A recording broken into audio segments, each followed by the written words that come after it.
Assalamualaikum warahmatullahi wabarakatuh. Hai semuanya, perkenalkan nama saya Alsasta Safira Putri Soekarno dengan nomor NIM 860401461. Saya dari Fakultas Keguruan Ilmu Pendidikan. Saya dari Prodi S1 PGSD.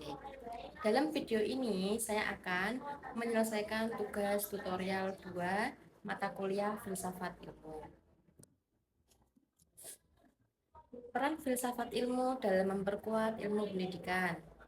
Sebelumnya kita harus tahu dahulu apa itu filsafat ilmu dan apa itu ilmu pendidikan.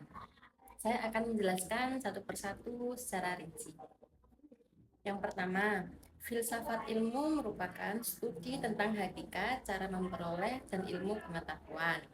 Kemudian yang kedua, ilmu pendidikan yaitu pengetahuan sistematis dan ilmiah tentang proses pendidikan, termasuk teori pembelajaran, pengajaran, kurikulum, evaluasi, dan pengembangan manusia. Antara filsafat ilmu dan ilmu pendidikan memiliki hubungan timbal balik yang sangat erat. Karena saya akan menjelaskannya. Filsafat ilmu bukan sekedar teori kuno, tetapi fondasi yang memperkuat pendidikan kita.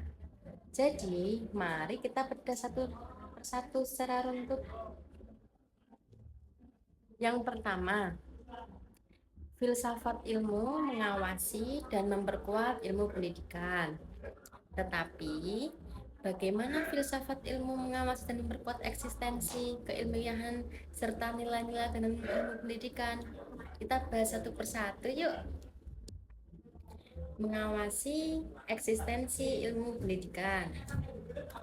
Filsafat ilmu mengawasi eksistensi ilmu pendidikan dengan cara yang pertama, filsafat ilmu menentukan landasan dengan ontologi, dengan memastikan kejelasan objek kajian dari pendidikan. Yang kedua, dengan menjaga identitas keilmuan, dengan cara membedakan ilmu pendidikan dari bidang yang lain seperti psikologi, sosiologi, sambil tetap memanfaatkan kontribusi mereka. Yang ketiga, mengkritisi pendidikan ilmu pengetahuan. Filsafat ilmu juga mengawasi agar teori dan praktik pendidikan tidak menyimpang dan tujuan hakikinya yaitu mengembangkan potensi manusia. Kemudian, filsafat ilmu dalam memperkuat keilmiahan. Filsafat ilmu juga melakukan kritik metodologis dengan menilai apakah metode penilaian pendidikan sesuai kaidah ilmiah, apakah sudah valid, reliable, dan objektif. Filsafat ilmu juga menguji pengujian teori dengan menguji kebenaran teori pendidikan melalui logika dan bukti empiris. Selain itu, juga mendorong inovasi berbasis bukti untuk menghindari praktik pendidikan yang hanya berdasarkan tradisi atau opini tanpa dasar ilmiah.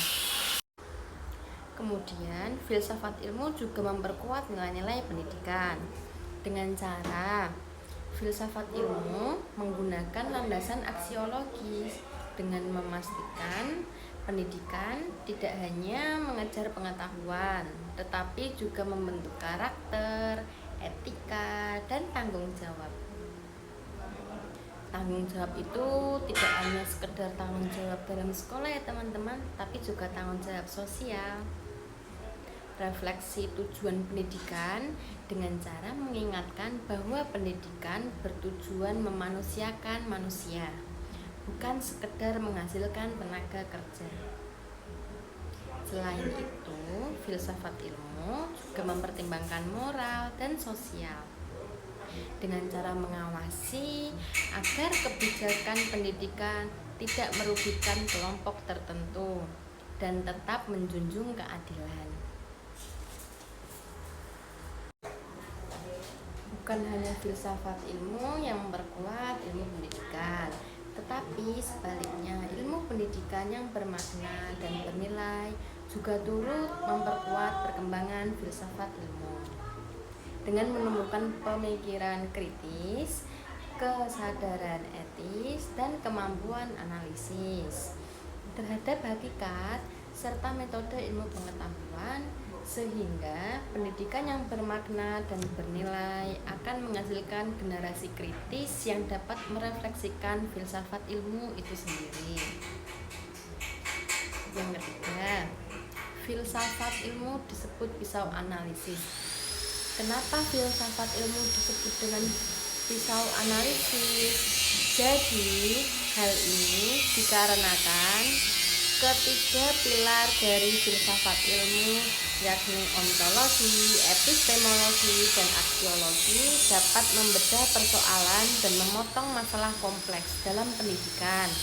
Ontologi mengklarifikasi hakikat realitas pendidikan. Kemudian epistemologi mengurai cara pengetahuan dalam pendidikan diperoleh dan divalidasi. Setelah itu ada aksiologi. Aksiologi juga akan mengevaluasi nilai-nilai serta tujuan pendidikan. Yang keempat, contoh konkret penerapan filsafat ilmu dalam praktik pendidikan. Salah satunya adalah dalam kurikulum Merdeka. Dalam kurikulum Merdeka, filsafat ilmu diterapkan melalui 3 pilar, yaitu ada 3 pilar utama, yakni ontologi, epistemologi, dan aksiologi. Yang pertama, ontologi. Ontologi berupa kurikulum Merdeka fokus pada hakikat belajar siswa sebagai subjek aktif, bukan objek pasif. Yang kedua, epistemologi. Epistemologi berupa metode project based learning, divalidasi secara empirisial kurikulum Merdeka. Yang ketiga, aksiologi. Dalam kurikulum Merdeka terdapat nilai inklusivitas untuk siswa berkebutuhan khusus. Sekian penjelasan dari saya. Terima kasih. Wassalamualaikum warahmatullahi wabarakatuh.